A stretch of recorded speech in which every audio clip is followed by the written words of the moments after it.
BGMEA ভবন ভাঙতে অবশেষে আনুষ্ঠানিকভাবে কাজ শুরু করেছে রাজধানীর উন্নয়ন কর্তৃপক্ষ রাজউক। মঙ্গলবার সকালে নির্বাহী ম্যাজিস্ট্রেট অলিউর রহমানের নেতৃত্বে রাজউকের একটি দল বিজিএমইএ ভবনে যায়। পরে ভবনে থাকা বিভিন্ন প্রতিষ্ঠানকে ভবন থেকে সব মালামাল সরিয়ে নিতে 2 ঘণ্টা সময় বেঁধে দেন তিনি।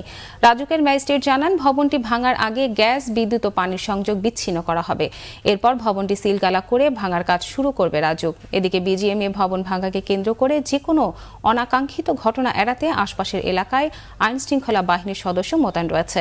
বিজিএমইএ ভবন অপসারণে আপিল বিভাগে দেয়া 1 বছর সময় শেষ হয়েছে 12 এপ্রিল। গত বছরে 2 এপ্রিল সর্বোচ্চ আদালত ভবনটি অপসারণে তৈরি পোশাক ও রফতানিকারকদের শীর্ষ সংগঠন বিজিএমইএ-কে 1 বছর 10 দিন সময় দেয়। দর্শক, কারণ বাজারে বিজিএমইএ ভবন প্রাঙ্গণে আছেন আমাদের রিপোর্টার এসএম ফয়েজ। আমরা এখন সরাসরি যাচ্ছি তার কাছে। ফয়েজ, বিজিএমইএ ভবন এই মুহূর্তে কি হচ্ছে, আর রাজউকের টিম আজ কতক্ষণ সেখানে থাকবেন এবং কি কি পদক্ষেপ নেবেন? জি, আপনি ঠিকই বলেছেন। সকাল থেকেই রাজধানী উন্নয়ন কর্তৃপক্ষ রাজউক এই বিজিএমইএ ভবন ভাঙার জন্য প্রাথমিক কার্যক্রম শুরু করেছেন। আমি যদি একটু ঠিক আমার পেছনে দেখাই যে আপনি ভবনটি দেখতে পাচ্ছেন, সেখানে রাজধানীর হাতিরঝিলে পোশাক শিল্প মালিকদের শীর্ষ সংগঠন বিজিএমইএ ভবন ভাঙতে প্রাথমিক কার্যক্রম শুরু করেছে রাজধানী উন্নয়ন কর্তৃপক্ষ। তবে পুরো ভবনটি কখন কিভাবে ভাঙা হবে এই ব্যাপারে এখনও নিশ্চিত কিছু জানাতে পারেনি রাজউক। সকাল থেকে আইনশৃঙ্খলা বাহিনীর সঙ্গে নিয়ে বিজিএমইএ ভবনে অবস্থান করে রাজউক কর্মকর্তা কর্মচারীরা।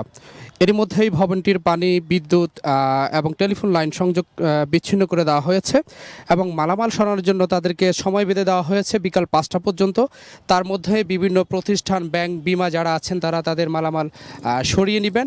তারপরেই আসলে রাজউক তাদের ভবন ভাঙার বিষয়টি তারা আসলে আনুষ্ঠানিকভাবে কাজ শুরু করবেন। তবে রাজউকের যে সমন্বয়হীনতা আছে সেটা আসলে গণমাধ্যমের সামনে স্পষ্ট। সে বিষয়টা হচ্ছে, খন্দকার অলিউর রহমান যেমনটা জানিয়েছেন যে রাজউক ইঞ্জিনিয়ার এবং হাতিরঝির যে প্রকল্প পরিচালক বা ইঞ্জিনিয়ার আছেন তাদের সমন্বয়ে একটি কমিটি করে কমিটির মাধ্যমে হাতিরঝির ভবনটি ভাঙার। ধন্যবাদ ফয়েজ, আপনি থাকুন, পরবর্তীতে আপনার সঙ্গে আমরা যোগাযোগ করব।